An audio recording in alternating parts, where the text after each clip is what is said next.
Y'all do the don't go about life. It's TSM, one sip at a time, breaking the chains that held me blind. I'm learning to live, finding my way, step by step. I'm breaking away with every pore. I'm claiming my life. It's TSM, I'm ready to thrive. Yeah, it's TSM.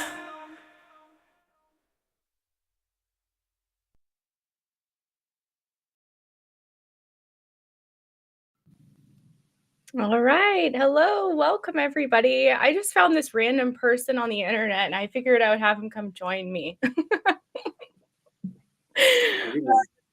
Joking. It's so nice to have you here, Steve. For those of you who don't know Steve, he is an amazing, not only Sinclair Method success story, but coach.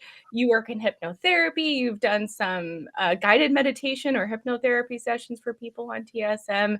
And you just completed a marathon to advocate for the Sinclair Method. So I just wanted to welcome you and thank you for joining me. Thank you for having me. I mean, I know a lot of people say this to you, but it was your videos that were my first education, like watching a lot of these lives as well. So it's very weird to be here. But yeah, it came full circle. That's really cool. Exactly. So where are you calling from? Where are you at in the world? I am in Seville in Spain. Everybody from my accent presumes I'm just in the UK, but I was living in London originally from the middle of the UK, but I was living in London for 14 years. And it was across those years where I started to drink a little bit more heavily to the point where I was desperate for some change after trying everything. We'll talk a bit more about that, about my journey with that. But basically ran away thinking that running away to a different country will solve all of your alcohol use disorder problems, which I quickly found out it doesn't, but thankfully found a solution while I was in Spain. So yeah, I've stayed here ever since. But when I'm doing my calls with any British clients, I try to hide the sun from coming in the windows because they're not very happy with me about that. Oh, that's so funny. They're like, you can't be in the UK. I see sunbeams coming through your window. Yeah, I'm like, no, nothing here. Full on rain. That's funny. Well, I want to dive into your story a bit because, like I said, you haven't been on the channel before, but I just want to take a second to, again, welcome everybody who's joining. So this is a first live stream I'm hoping to do in a series where we kind of talk about the advanced stuff of TSM and life beyond alcohol use disorder through this treatment. We often come on and do lives where we do Sinclair Method Q&As and answer questions, which we love to do. But also want to kind of dive into what does life look like when you've gotten free from alcohol dependence through TSM and the challenges and the realities of navigating that, because it's not always, rainbows and butterflies. So this treatment is life-changing and life-saving for many of us. There's still challenges that come up. And so what does the reality of life look like after that extinction point? So I'm really excited to have you here, Steve, to be able to kind of have this conversation with me. Just for people who don't know your story, I mean, I only know bits of it, honestly. So can you tell us a little bit about your history with alcohol and what led you to TSM? I know you mentioned you changed countries to try to fix your drinking, which I relate to that. I changed states thinking that would fix it, but surprise, surprise, there was still alcohol in that state. So it didn't quite work. So tell us a little bit about your story. Yeah, I started to, I think I developed a problem. I'd say that my problem was around, I've heard you say this actually, over around about a 10-year period. It's really hard to round up with that exactly to what it might be. And I think ahead to before where I see that 10 years starting and ending. And I think in my late teens and 20s when I was, first started drinking and I was experimenting with drinking, I feel like I kind of dipped in and out of and I sometimes question, was this always something there, or was it something that came later across that period? And I was always someone that really enjoyed a drink. I could very much be the last man standing at a party, but I could also go through phases of being the first one to walk out and want nothing more than to put a TV series on Netflix. So it never felt like anything that was an issue. I don't think through my late teen years and through my 20s. It was when I moved down to London to work in an advertising job, which was an absolutely incredible job. And so much of it I wouldn't change for the world. But a big part of, moving to London anyway, there's a big drinking scene, big social scene. I made new friendship groups, etc. And then I was working in an industry where it's quite encouraged to drink.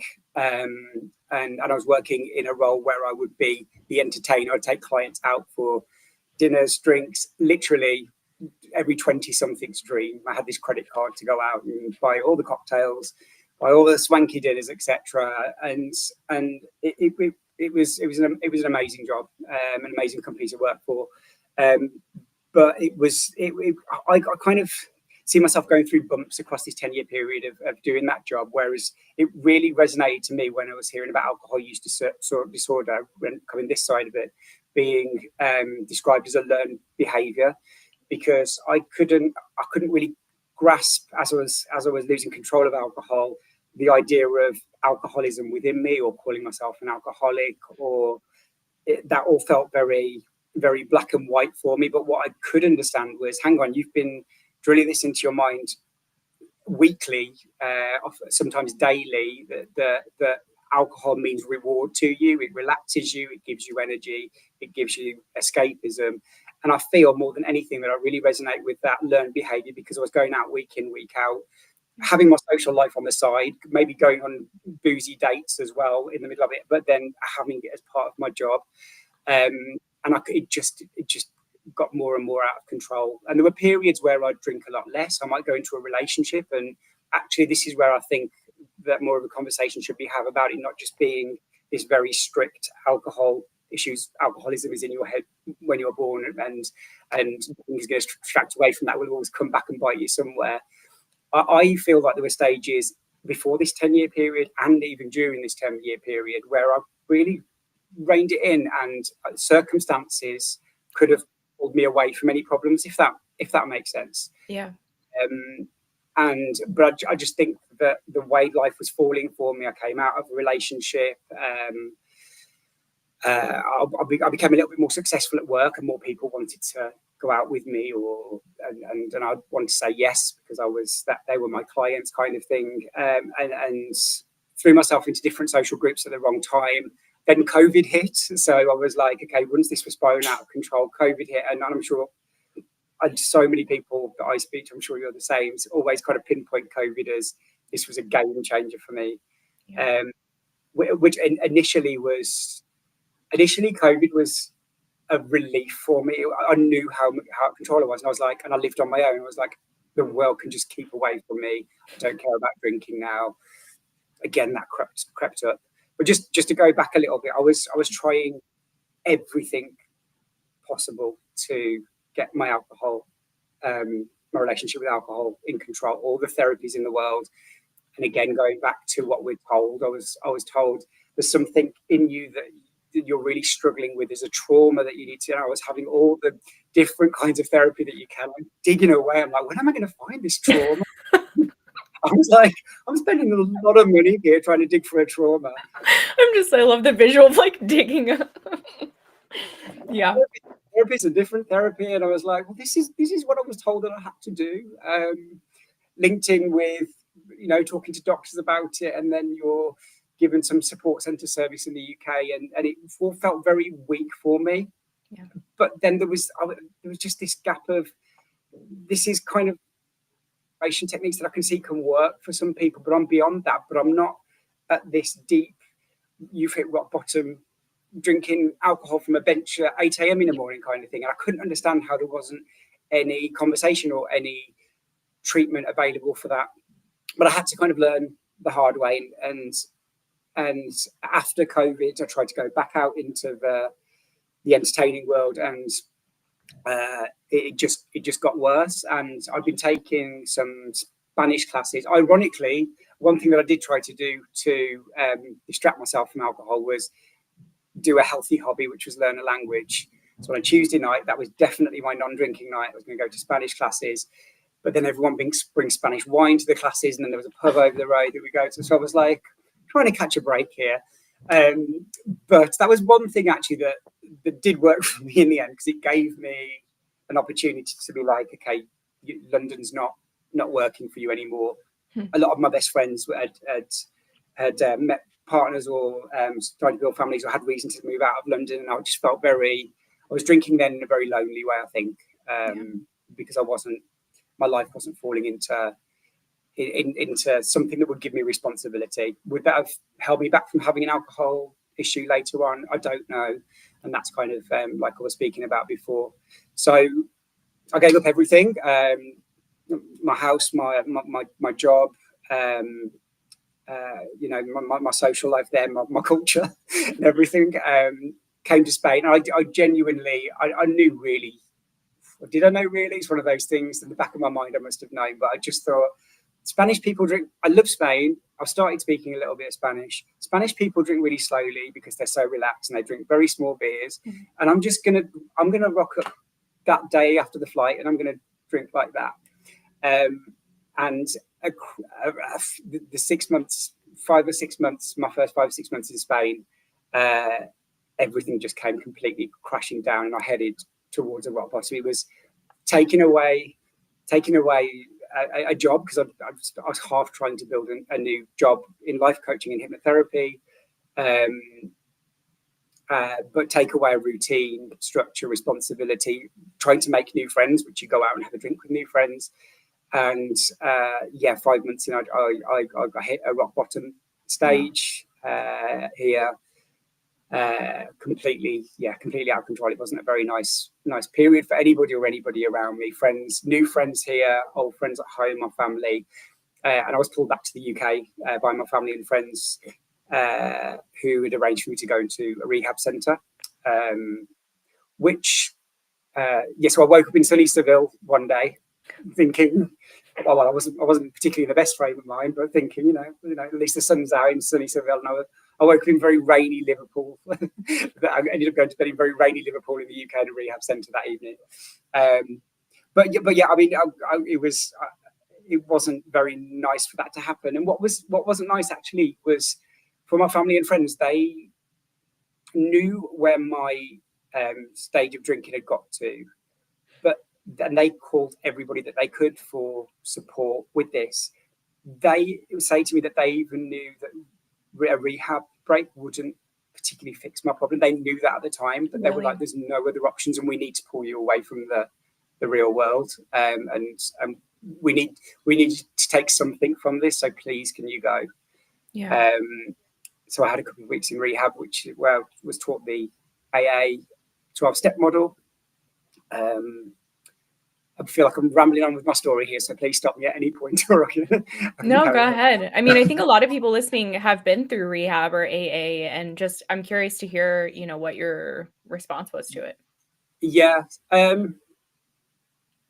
I just whenever I tried to speak to anybody, firstly in rehab and then in AA, I just wanted to have a conversation with somebody about how I felt my drinking was, but everything got shut down. There is no middle way with this. It's black and white. You're here because you're an alcoholic and you've got this disease. Yeah. Okay. Yeah. And I came out and I decided to come back to Spain. It was one of those where I could have cut my losses and thought, okay, that was a bad mistake. But I thought, I'm going to go back to Spain. I'm going to try to rebuild something. And I started to go to the AA meetings here. And we'll always say this, you know, and I've heard you say that we know how it works for some, and I can see people sitting in a lot of these rooms, how it works for a lot of people, but it just never felt right for me. I felt in a different form of rock bottom to the rock bottom that I got to, because I felt so flat, because I wasn't being listened to. And again, when you're told, even when you argue that point, it's like you're in denial. You just need to let it go. And I used to go in there and used to say, I'm Steve, I'm an alcoholic. And I used to feel really sick when I said it. And I'm not, I'm also, I'm not against tough love in some situations. I'm not floaty like that. I can be quite tough actually in those senses. But I just knew that this wasn't something that sat right with me. I love the way you said that, because I would practice like I'm an alcoholic, and it was like a block. It just couldn't settle into my identity. So I know exactly what you're saying when you try to convince yourself, even though yes, you're drinking a lot, it's problematic, it's an issue, you're not denying that fact, but it's like, what does it mean when you put the burden on of calling yourself an alcoholic, understanding that with these treatment systems, you're an alcoholic for the rest of your life. And it means you are, you know, you can never touch alcohol again. And especially for people like you and I, who we weren't that brown paper bag on the side of the road, you know, homeless person who's like lost everything. It's this real internal conflict of like, yes, this is problematic. There's good parts to it. There's bad parts to it. Like, where do I fit in that? And that's where TSM comes in for people like that. Yeah, absolutely. And I think, like I say, we can see that it works for some people, but I feel like this huge silent majority of people sat in the middle, struggling with alcohol on a different scale, are scared to look for any solution because they're like, hang on, the only next solution is that one. So they struggle for years and years and years, and then they can hit that rock bottom, or they struggle for the rest of their life, or worse, you know. And I sat there and I couldn't. I tried doing the steps. I was writing down, being forced to kind of like write down resentments of people and things. And I was like, I don't even resent these people or things. They're like, you and I don't resent, but you do, because you've just written that person down. I'm like, I don't really resent them. And it was at that point, I'm being told never trust my own instinct again about anything. I was just like, this doesn't sit right. And I did trust my instinct, ironically. My family and friends were amazing at that point, because I spoke to them and said, I need to look for something else. And they were like, we just want you to look for something else. We couldn't find anything, but you go for it. And I was just really, really lucky to find a forward-thinking psychiatrist in Seville who just told me about it as an option. And as soon as he said, this medication does this, there was just something inside my body, the complete opposite from saying, I'm Steve, I'm an alcoholic, that just went, that's it. That's the missing piece in the jigsaw. And it was. And I got my prescription. I went and sat with my friend that night. I remember I'll never forget where I was, first naltrexone, sitting outside a Mexican restaurant and having a beer and quite liking it, but being like, that's not the same, and I don't think it ever will be. And it never quite was, really. There were ups and downs, but it never quite was. So yeah, that's where I got to. And then from that Mexican restaurant episode, it was life went from there. Wow, that's so amazing that you just stumbled upon naltrexone. And I too, when I first learned about it, I was just like, this is the answer I have been searching for. Like, I can't believe it. It seems too good to be true, but we know it's not. Okay, so we're talking today, and thank you for sharing that, by the way. It helps me understand your story more. So you just completed a marathon as a way to raise awareness for TSM, which is incredible. Like, major kudos to you. Yet you kind of finished off your story of being in a place where you had your first pill and you knew this was working. So like, so much happened between that point and today. So like, gosh, this is such a loaded question. We could probably talk about it for hours, but like, how did you get to the place you are today where you're literally on fire for TSM? You're coaching people, you're advocating for it, you're in a marathon for it. How did you get to that place from Steve, who was in AA and rehab and just taking your first naltrexone? Like, if you could speak to a couple of major components. We know you did the Sinclair method. We know you took the medication correctly and followed that. What else beyond the basic protocol? Like, what did it take for you to get to this place of freedom and empowerment over alcohol? I think, like with everybody, I had to have some bumps to get through it. The magic pill idea, we all want it to be a magic pill, and I did. I don't think anybody's lying if they don't want it to be a magic pill. And then when they go into it, there'll be a coach or myself or you or whoever else will say it's not a magic pill. And then I can see I'll be speaking to someone and they go, yeah, I know it's not. And I'm like, I know that you think that it's going to be a magic pill for you, because you want it to be. When you find something that's this sounds too good to be true, this solution, especially when you can be someone that feels the effect straight away. And I did when I took it in a Mexican restaurant, and some people can take weeks to feel something in that particular drinking occasion, rather than thinking to the 3 to 4 months where it's doing its job neurologically on you. I've gone off in a completely different direction here. Lost my train of thought. No, that's okay. But going through it myself and having little bumps and learning about myself, just patience, like having patience in this period after realizing it's not a magic pill, after having to analyze that I've got to do some work on this as well. I've got to be careful in some situations. I've got to take the highs with the lows and realize that it's all about associating old drinking situations or with people or triggers or emotions, etc. Realizing that you can't just rely on the pill on all those things. You can't just go straight back into your old life.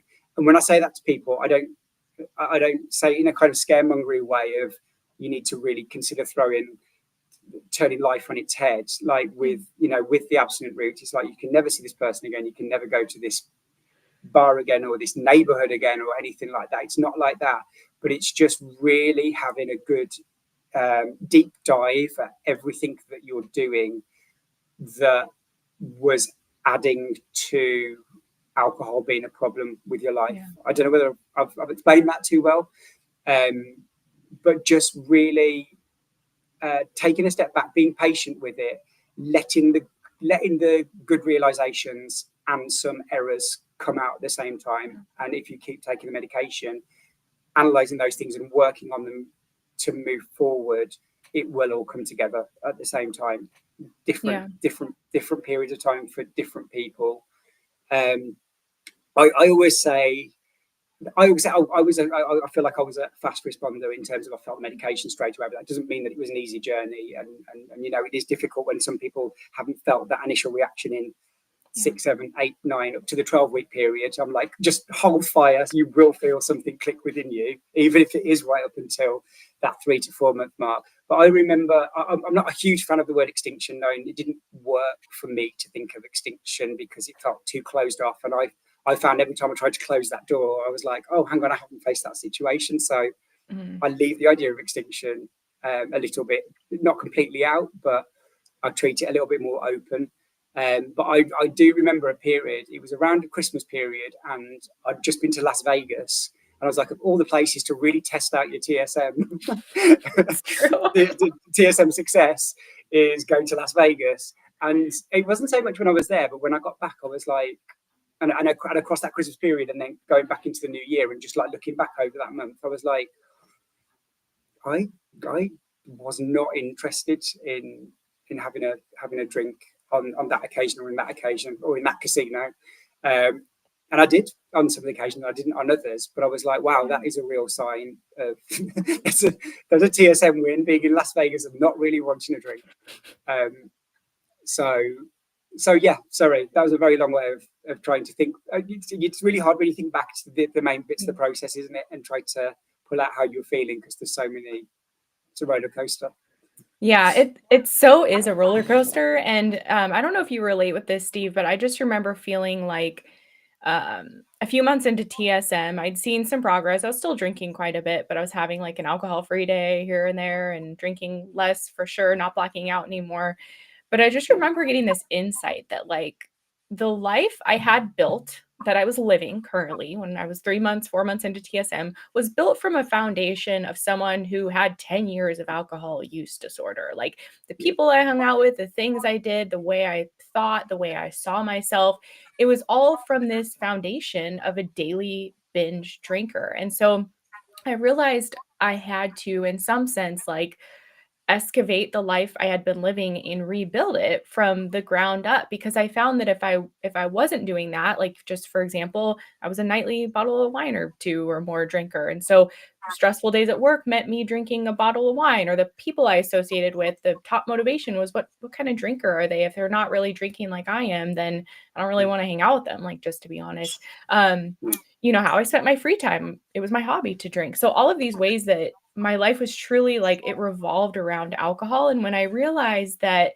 man, if I really want to get free from alcohol dependence and not have it be this compulsion anymore, to be able to go on a Vegas trip and not be tempted to drink or, in every setting, or be day drinking and drunk all day, like I've got to rebuild this life outside of alcohol that is built from a foundation of someone who has a different identity. Like I'm not identifying as a daily drinker, or has different interests and passions and ways of thinking and ways of viewing the world and viewing myself. So I don't know if you relate with that at all, or you have your own way of explaining what you may have gone through. But do you know what I'm talking about when we've spent a decade of our life drinking and we're coming out of it? And to some people, especially if they're new on the method, they might hear you say like, what, you went to Vegas and you like didn't get wasted every day? Like, how is that even possible? You know? Yeah, if you'd have said to me 9 months before, I would have said that will not happen. Like, if no way. You can kind of, you can understand when someone explains the medication to you and the method to you. You can understand, oh yeah, that could make it less appealing for me, but no way will I be able to ever go to Las Vegas and it either not be in my head anymore or have the ability to just not care. I was convinced something would always be there, but it took away even the process took away even an extra layer that I didn't expect it to. And going back to your point, I think you learn so much about yourself through it. And some parts of it you kind of have to grieve. You kind of have to let go of some aspects that you do miss. I think people struggle with that, and that's where it's so important to really build those habits and behavior. We're always banging on about habits and behaviors, but it's so important. And it doesn't mean the biggest thing in the world, but it just some subtle things can be the game changer in it. And they for me are the best things to overcome the grief. But some things I found really liberating going through the process. Like, this sounds really silly, but I was always the most sociable person in London. Like, and people would, I'd be the life and soul of the party, or people at least knew that I'd bring the energy and I can talk, as you can see. So I'm a good socializer, but I actually realised I don't really like it that much. Like, I can do I can do it in small pockets, but I always thought that I was the last man standing and drinking heavily because I loved it. Whereas in reality, I have a small social battery, and I was doing it for energy, and that added into the learned behavior. Does that make sense? Oh my gosh, I have like chills over here. We were just talking about this on our group call last night, because I was telling people like I am a huge introvert. Like I am not very social, but I would be super social just as a way to drink with people and hang, but I feel like it was so self-destructive in some sense, because naturally I'm not that way. And so I was just like using alcohol to keep that, going, when it really wasn't connected to my authentic self. And you talking about you get to know yourself so much through this process. I mean, just learning that, it's like, oh, I've been living this version of myself that isn't even authentic to who I am. So, oh my gosh, I know exactly what you're talking about. Yeah, it's actually really nice. I don't want that to sound like I'm really antisocial. I don't spend any time with anybody, right. But it's like I know what my boundaries are. I'm like a normal person that knows, oh, I'll agree to this and I won't agree to this, and I'll tell that person I've got these boundaries. And my friends here in Spain now are like, it's nearly 2 hours. Your social battery is only 2 hours, so we know we're going to lose you soon. I'm like, yeah, absolutely right, yeah.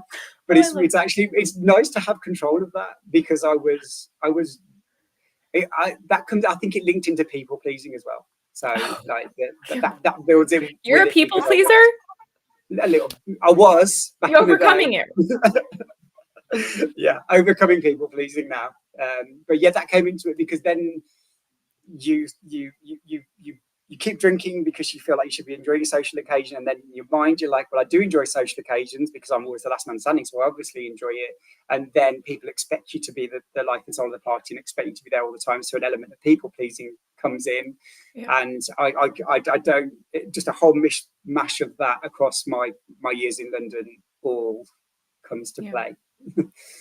I think that there's a lot of us who fall into the people pleasing rule with our drinking, because even I just remember feeling so much shame around my drinking that to justify like my worthiness, I would just please people, like go over the top to do things for people. And I remember as I was healing through TSM, I was doing that with my husband. I was like cooking dinner every night and cleaning and just like trying to be the perfect wife, because I felt so awful about my drinking that I was hiding. And as I healed through this, I remember telling my husband, like, I don't really feel like cooking tonight. He's like, I never asked you to. And so it was me putting all that pressure on myself just to justify the guilt and the shame that my drinking was causing. And that's just so much part of this process. Like we've embodied an identity. And I think identity change is such a a key component to healing from TSM. I don't know if you would agree, but like that's kind of a topic maybe that's a little bit like, what does that even mean, you know? And I think it's something we discover as we progress. But man, I really had to again like shift my identity or the way that I saw myself, and I allowed other people to treat myself, learning to set those boundaries. Like I don't talk about this a lot, but in the middle of my TSM journey, I had what a doctor said was like a form of a nervous breakdown, and I had to leave a job I had been at for a few years. I took a leave of absence and then ended up quitting because the job was driving me to drink. It was so stressful. It was such a toxic work environment. But I was like okay with it because I was just going home and numbing out every night and then like barely functioning at work the next day and kind of in this cycle. But as I got more clarity, you know, on my life and where I was at, because I wasn't craving alcohol as much. I'd been on TSM for a while. I realized like if I really want to heal from my drinking problem, like I've got to get out of this toxic work culture because it's driving me to drink and they're not treating me in a way that I realize I deserve to be treated. And that's just like one little change of many that had to come with this healing journey. But I think without doing those things, like naltrexone will only take us to so far. Like I was still drinking too much, even though I was taking naltrexone for 4 or 5, 6 months at that point, because I was using alcohol to cope. Just want to, hear what you have to say to that. It's either like it's like the naltrexone will buy you the mental space to consider that, but then you have to be the one to make that happen and be brave enough to make that change, I suppose. Yeah. The identity thing is crazy. Just the one thing for me that just stands out through the whole of it is just clarity. I just feel like my whole world was clouded over for that period where I was over drinking, and clarity just gave me everything back. I'm a calm person now. I was never calm before. I was anxious all the time. Now the smallest things don't worry me. I take things very lightly as much as I can, as much as a human can, and that freedom to not people please but be myself, and doing that has made me, has given me back my old identity that I think the old person that I think I was before the alcohol really started playing a big role, like being a good friend and family member again, and being the person that I remember, I suppose. Did you find that you like, because I just remember clearly through this process feeling like I was rediscovering who I really was, yet at the same time I was not aware that I wasn't living authentically when I was drinking. Because again, back to the identity, I was like, I'm a drinker. I love to party. I can be the last woman standing, you know? It's just like I can hold my alcohol. Like that's who I thought I was. And like, oh, I don't want to, you know, do yoga unless there's going to be wine there. I don't want to hang out with those people, or maybe I'll hang out for an hour, but they don't drink. So I'm going to leave and go drink. Like, I just thought that was who I was, which like looking back, it's sad, I think, to think of that, but it's so drinking like that's so normalized in our culture. And it was something that really brought me a lot of pleasure and joy, even though there was also a very, very dark side to it. But I just lost my train of thought of what I was saying.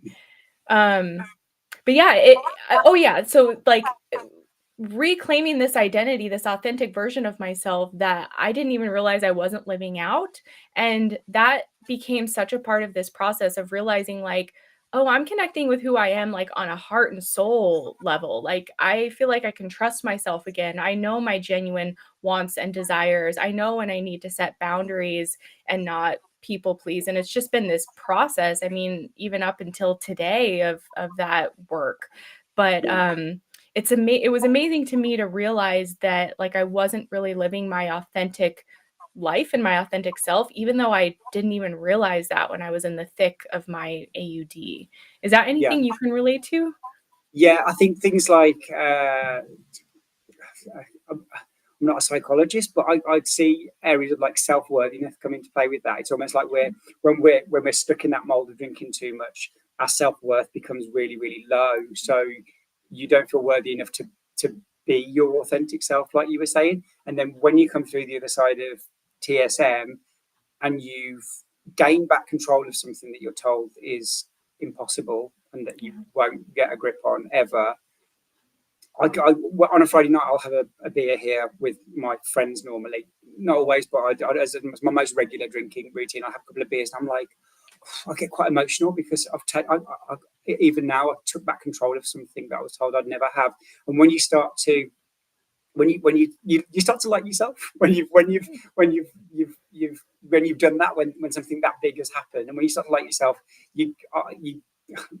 I started to grant myself permission to be myself again, and I started to trust my judgment on things and be like, no, you are this person in reality. And my true self kind of came out a little bit more.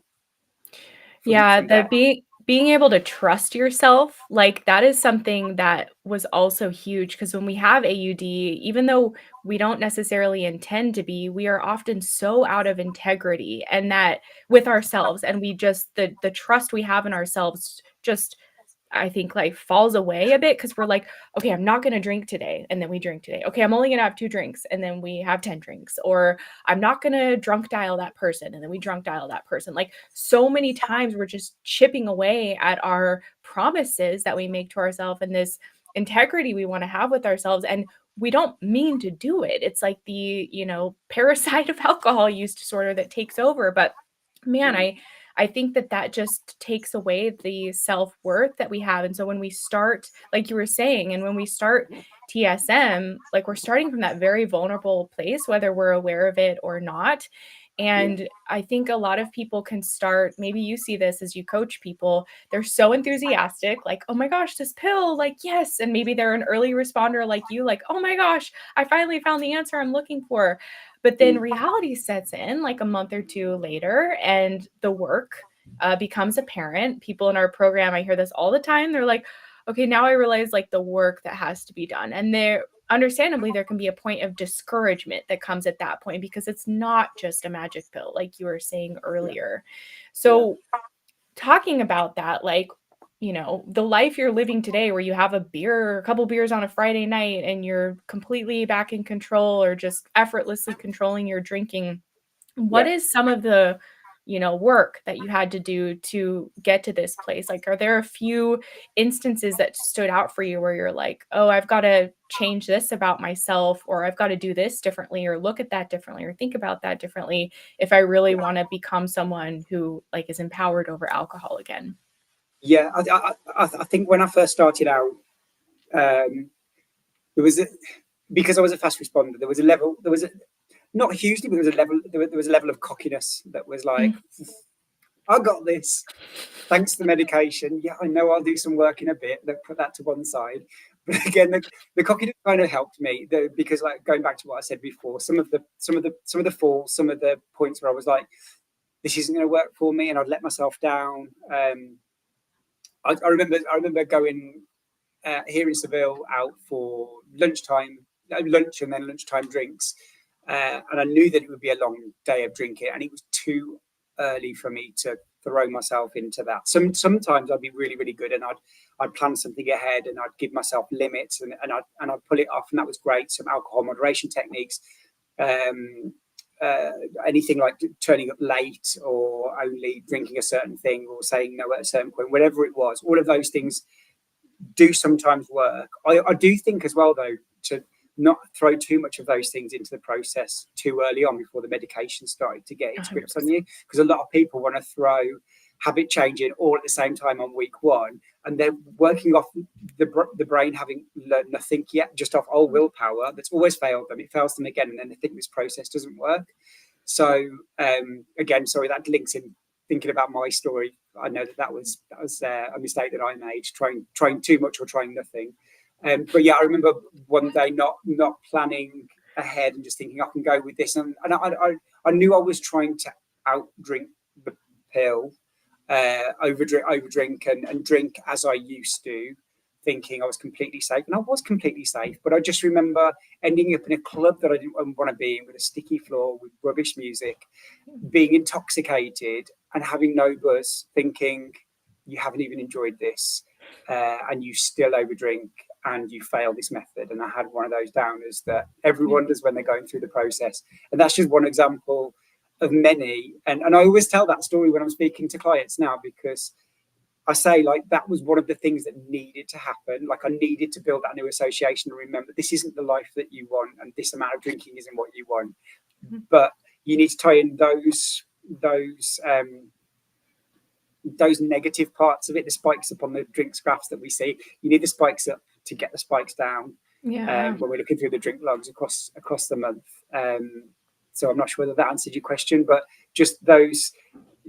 Just accepting that some things are situational, some things, emotions, events, people you haven't drunk with before, and your brain, your old lizard brain, will still be going back to how you used to drink with them. It doesn't mean that you're failing as long as you've taken your medication. You'll just be building new associations all the time, and it doesn't really happen to me now, even though I do drink now. But there's still always a level of caution. Just be good. Like, on top of the medication, just don't be an idiot. You don't want to fall back into that old life.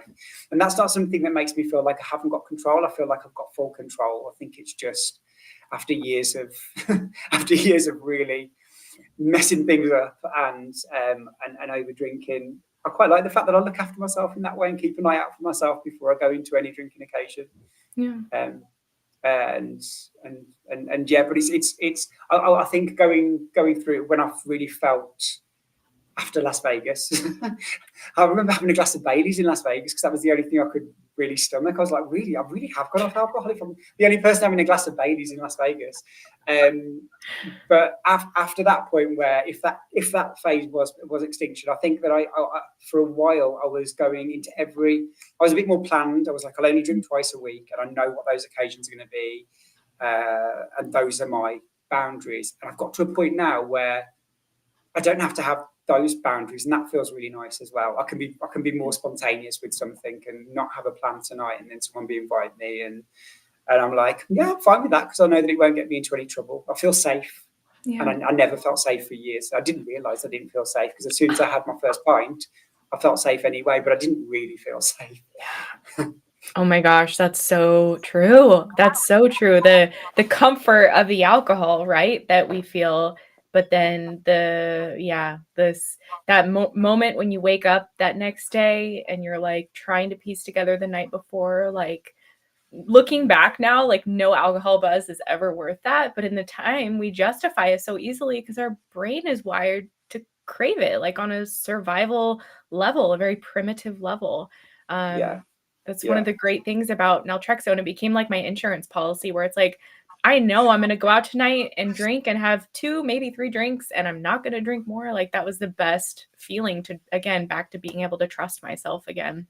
Yeah, exactly. The other things I was just thinking as well, we were talking back in my drinking career, my heavy drinking career, I always used to put down to through my single years, I always used to say, oh, I drink so much because I'm single. And then I'd throw myself into loads of dates, but I would never go out on a date with someone that would offer me a coffee. I'd be like, that is absolutely pointless. Why would I ever go on a date where you're only drinking coffee and you don't go out and get really drunk? And I think there's a vicious circle there. I was single for a reason because I'd always be the idiot at the end of the day, not being able to talk. Oh, wow. Okay, so let's talk about that for a second because I get comments sometimes on my videos and I think these are so accurate where people are like, I don't even know who I would be if I didn't drink every day, or I didn't know who I'd be if I didn't drink on vacation or drink on dates. Just that idea is so foreign and maybe terrifying to us. So I would imagine now you could go on a date and just have a coffee or a beer. Like it doesn't, maybe you like could do one or the other. It's not a big deal either way. How did you get from being that person that would no way go on a date and just have coffee to where you are today? Like what changed in your mind or your emotional state to get there?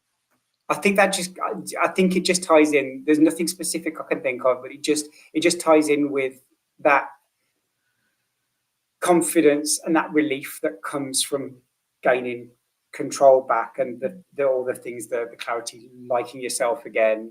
I don't really think there was a point where I was like, I'm ready to go on a date and have a coffee now. It just my whole life just became calmer. And when I was calmer, I'd be like, I'll go for a date at a library and have a coffee or something, which I'd never do before. But but yeah, just all that, that's something, just I never really thought about that, but just asking me that question, that's something that I haven't really got a specific moment or thing that I had to do. It just came out in the wash with everything else, that all the other positives that came with TSM. Yeah, I know what you mean, because it's a gradual process where these changes, I mean, I always talk about like a weight loss journey. It's just like these changes come little by little. It's not necessarily an overnight thing where all of a sudden we're a different person. It's this rediscovery of who we are, letting go of who we're not. Again, naltrexone giving us that mental space to be able to even like think about things. So because we're not just craving a drink all of the time or recovering from a hangover all of the time. But I do feel like as a coach and in my own journey, like there's this underlying current or foundation that people have to be successful with naltrexone. And I'm thinking particularly like, let's say the people who go through the honeymoon phase and they've seen some success, but they're kind of at a plateau and they're like, okay, I've got to do some work on habits and other coping skills and, the friends I hang out with. And well, my nightly routine is drinking. What else am I going to do? With very real challenges that almost everybody on TSM deals with. There's got to be this underlying current of motivation, of desire to be able to do the things necessary to do more than just take naltrexone and drink, to have this hunger for a life that revolves less around alcohol. What was that for you? Because for me, I attribute a lot of my success to TSM of really having like a deeply meaningful thing to work on. That is my TSM advocacy, my YouTube coaching people. Like that was so meaningful to me, where before my life completely lacked meaning. Like I was the type of person that just worked a job just to get a paycheck. So I would only work a job where I know I could show up hungover and they wouldn't ask much of me. Like always like, very basic type work. But so it meant I didn't really have a lot of meaning in my life, and drinking was like my meaning and purpose, to be quite honest. And I'm married to someone who has a lot of hobbies and skills, and he's an artist and has all these talents. And I just remember like looking to him as I was on this journey, like, how do I get to that? Like where he surfs, he sculpts, he takes photos, he has all these passions. And I had none. And I just felt like kind of crappy about myself at that time, realizing that like drinking's my passion, drinking's my hobby. So it was this process of discovering those things. But part of it for me was certainly my YouTube channel and having this meaning and purpose in my advocacy work. And when I think about like, if I didn't have that, if I would have just had that meaningless 9-to-5 job, I was working just for a paycheck, like I probably would have kept drinking, like, and TSM would have taken longer. And I don't know, I can't say, but I really do think that was pivotal to my journey. So I'm curious, what did you have in your life that gave you hunger, drive, meaning, passion, purpose, all of those things to be excited about your future and not be pulled back into like the life you'd been living? I think my thing's just really unique in that I just moved to Spain, and I think like it was like I was already ready to rebuild a life. So actually, a lot of the habitual and behavioural stuff I could really play on that. Having moved countries, in new cultures, still very badly speaking the language, as I do every single day, and I probably always will. And being able to, it was almost like, here's TSM, Steve, you've got this opportunity to start a new life. You're not having to. I wasn't kind of in a place of responsibility for anything or anybody else. How could I not get this right when I saw the results working through the medication and a few other things? You have a whole new life in front of you. You have a whole new career. And as soon as my idea when I first moved here, and when I didn't realize how bad I was to, I'd done a life coaching qualification and a hypnotherapy qualification. And I was like half invested. I was all about the alcohol at the time, really, but I was half invested in doing that. And then I was like, okay, how do I tie that together? And I was like, this method nobody knows about, and it saved my life. And I'm like, that's where I'll throw this into and try to get as many people as I know, and again, get as many people as possible to know about this and to help people through it and to talk them through my own journey and what the bumps are and what they can expect, what they shouldn't expect too much of. And that was my motivation, really. And not everybody has the opportunity just to be put in a new city, a new country in the sunshine. I was very lucky in that sense, Katie. I can't complain about that. You know, most people that we deal with have got a routine to their life and responsibility around them and family. So it can be trickier in that sense. But I don't know. At the same time, there's obstacles that come with that as well, because I had to make sure that I didn't build any other unhealthy habits as well, because I was in a new situation, if that makes sense. The one thing that I did get into, which links in with what I did last week, which is why I can't feel my legs, is running, because I got the running bug in my 20s, and in my 30s, my early 30s, I did the London Marathon twice, and I loved it. Like, running was my therapy and everything. It's the way to stay fit. It was the way to keep me mentally sane. It was my escapism from the world. Go running off with my headphones, and I used to do. I did those marathons, some half marathons, and any other race, I'd be like completely up for doing. Yep, sign me up. Whoever wants to do it.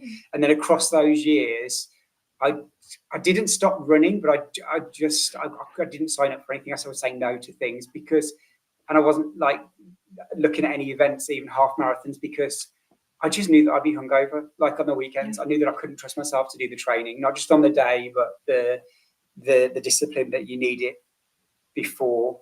But that was always something. It didn't come straight away. Actually, I was, that when we talk about habits and behaviors, 3 months in, think about things that you used to do. I didn't love running at that point. It didn't come overnight, but it built up over time. And then about a year ago, I got asked to do a half marathon in the UK to support my friend, and did that.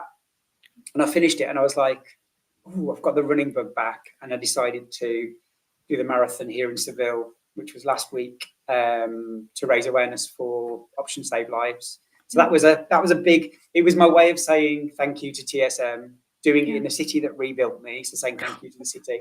I did not thank this city with the sunshine last Sunday, to be honest with you, when I was running, but say thank you for that. And it just all seemed to make sense to be doing it for that cause, with that in mind, in the city that's given me my life back as well. So yeah. That's so cool. So in your time of AUD struggles, like, you kind of let go of running. It was a passion you had before, and now you're picking it back up again. Is that right? Yeah, exactly. I always tried to keep with exercise, running, or I got a PT at for a long period in London, when I was really, the alcohol use sort of was getting quite bad. But I was one of those people that would do excessive exercise for 3 days, and then excessively binge for 4 days, hate myself, excessively exercise. Yep. So that's where I lost that consistency with the running, and it's not something that I worry about now. There's like a routine to what I do, and it feels really nice to have that back. I've learned not to do another marathon again. I think maybe I'm not right back there, but definitely running in some form. I mean, how was the marathon? I was like cheering you on from the social media sidelines, but like you were kind of real. You're like, I was stupid and signed up for it. No, I know you really wanted to and support Option Save Live, but I was like, I love that he's being so honest about how much this is gonna suck, and most of us wouldn't want to do it. But I don't know, as a runner, you love it. So how was it, and how did you feel accomplishing that? I thought that I'd enjoy it more than I did. I'm not going to lie.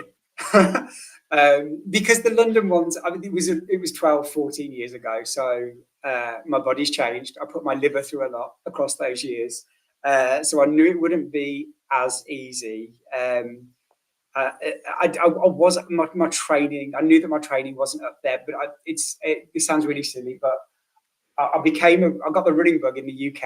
I was running in 0 degrees and rain, and for some reason I loved that. My body was used to that. So then moving to the hottest city in Europe, training for a marathon, even if it's through winter, and then trying to pull it off on the day, I really, really felt the effects of that. Yes, so it wasn't the most pleasant run I've ever done, especially when the beaming hot sun came around about 3/4 in on my face, and my legs were just like, no. But without sounding really cheesy, I remember exactly where I was out on the streets here, and I was like, I can't. I'm going to have to walk the rest of the way. I had to think about Sinclair Method and the people I was doing it for, and the donations. I had to like really do a cheesy dig deep and get this. And I did some running and walking in the end, but I made it. I ran over the finish line, I promise. Oh man. But what you just said, like that is so applicable to TSM. Like when you wanted to walk or to quit. I don't know if you wanted to quit, but just like you want to like stop, you know? Yeah, And you in that moment think about the reason why you're doing this. And that I think is so important. We talk about that a lot in our program. Like, what is your why? And write it down. You probably have a lot of reasons why, and remind yourself of those things because oh my gosh, this is going to be such a cheesy cliche, but like TSM is like a marathon, right? Like you have to appreciate the journey. There's going to be ups and downs. It's going to be really hard. You're going to want to quit maybe at some point in time. yeah, But you have to have endurance through this. Otherwise, it's really easy to throw in the towel because it's not an overnight fix for most of us. Even if you're a fast responder, there's still a lot to change in life to become someone who's more of a normal drinker. So I love that is an analogy you use because or yeah, it is an analogy for TSM. it is really. now. We definitely need to use that somehow. The marathon, the marathon run. Yeah. Wow. But I mean, I'm sure it felt incredible for you to accomplish that and look back on like, you know, everything you've been through, where you started and where you are now. I just commend you. And you reached your fundraising goal, right? Yeah, I think we raised over $4,500, which I'm ridiculously pleased with. Yeah, it was the weeks leading up to it and straight after it was really emotional actually because I do say that this program it's completely changed my life, maybe saved it, and so yeah, there was a lot of kind of mixed emotions going into it, especially that week in the lead up to it, and seeing donations come in and having kind messages and stuff. Yeah. Yeah, it was worth the pain. Yeah. Yeah. I just think it's so cool what we can accomplish. And not to say like I'm never gonna run a marathon, sorry, but no, but just to like understand like again to not be super cheesy and cliche, but anything becomes possible when you get free from alcohol dependence because your brain is clear, you feel healthier, you feel like you're connected to your authentic self. And there were so many things in the back of my mind that I had kind of shut off that I wanted to do because drinking had taken front and center. And yeah, those things were still in my mind and I wanted to do them, but drinking was more important. And it's just amazing as we get free from this, we can kind of pull up those old hobbies and passions or goals that we've had and we've just forgotten about and actually go after them. It's just incredible. I think of one of our members in our program, he always wanted to be a drummer and he never did it because he's drinking. And as he went through TSM, he picked up drumming as a total beginner. Now he's like in a band playing shows. It's Yeah, just like, that is so cool. Like, I think we all have these like dreams within us, whether big or small, that we want to do that drinking has gotten in the way of. And that's yeah, definitely an encouragement to people who are on the method. Like, chase after those things that you want to do, those goals. And it can be so just yeah. fun and give our life such meaning and purpose and joy. Yeah, like we're talking about my story doing the marathon and our successes with it and successes of people that we've worked with. It's not like I know that you'll agree with this. It's not like we go off and live this perfect life and you take alcohol out of your life and all my dreams come true. I battle with other stuff every day. Like I'm an absolute mess in some parts of my life. I'm still rebuilding a life here, and like I said, speaking terrible Spanish. Nobody understands me, and I don't understand them. But I battle through, and you still have your demons, but take away our alcohol and this substance controlling how you cope with those things, and you can cope with them. That's all I can say. Some things are harder to get through life with. Some things just feel a lot easier because you haven't got alcohol controlling you. But you definitely don't live any perfect existence afterwards. I have my battles all the time, but alcohol's not pulling me back on it. I'm using my full energy at fixing them. Yeah, I appreciate you speaking to that. And maybe that's a great place to end because it's, I don't know why, but for some reason, I just thought when I drank less, like life would be rainbows and butterflies. I think there's a lot of this messaging in like the sober community of just like, oh, your health improves and your sleep and you feel so much better. And it's true. It is true. But, you know, life still has challenges. And like I always say, I've just felt like my coping muscle was very feeble when I started TSM, and it became strong through this process. I Yeah. became more resilient. So we can get through the tough things of life. And there's still, yes, battles, but man, it's so nice to not have to deal with it with a hangover or a compulsive desire to drink every day. It really, yeah, makes everything else much more doable. But it's not all rainbows and butterflies, unfortunately, right? No, sometimes it Yeah. is. Let's end on a high. Yeah, Sometimes it there's is. beautiful things to it for sure. Yeah. So this has been such a great conversation, Steve. Thank you so much for joining me. So where can people find you if they want to reach out? I know I've been sharing your hypnotherapy videos, which you have on your YouTube channel. I've been sharing those with people. They're finding them really helpful. How can people find you?